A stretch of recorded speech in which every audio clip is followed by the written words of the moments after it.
first and foremost, for welcoming me here today.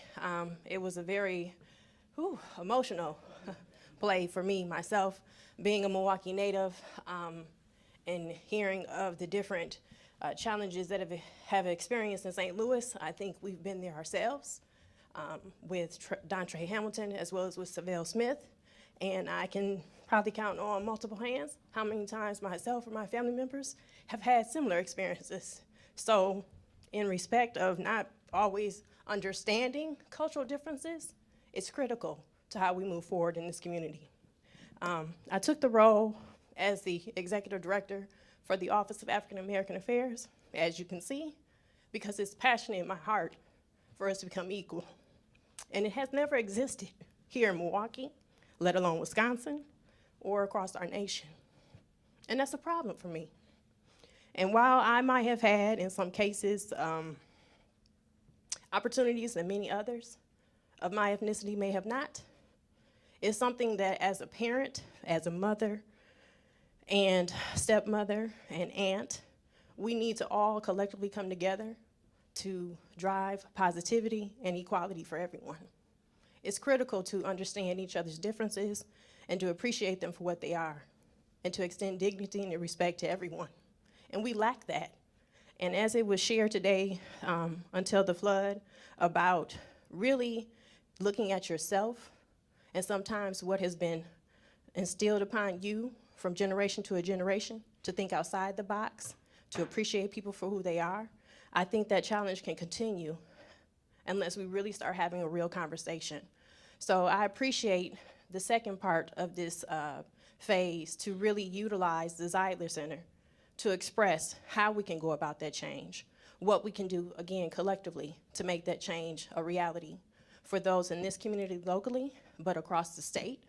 Because as we have currently in our administration at the top level, it's become very relevant about race, and how there's many that have had their blood, sweat, and tears put into this nation, and now there's a challenge to get them removed.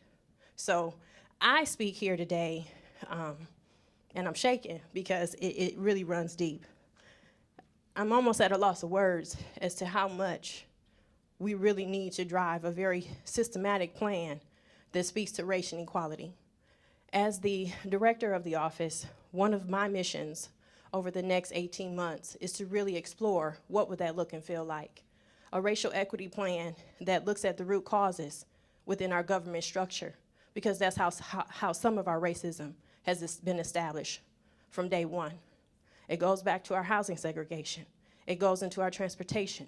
It goes into the education, as they spoke to today, about the lack of Black history, which is critical for everyone to learn about.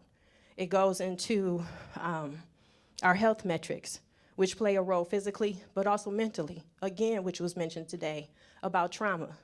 We all have various forms of trauma, but how does that play down into our individuals we raise, into those that we're experienced with? How do we relate to each other? All of those elements are interconnected. So the office is established to really address 8 areas of focus: housing, transportation, education, social justice initiatives, which again, criminal justice is huge here. We're #1 in the nation for incarcerating Black males. Is that by design, or is that based on just having the image of being a victim? I would probably say the first of the two.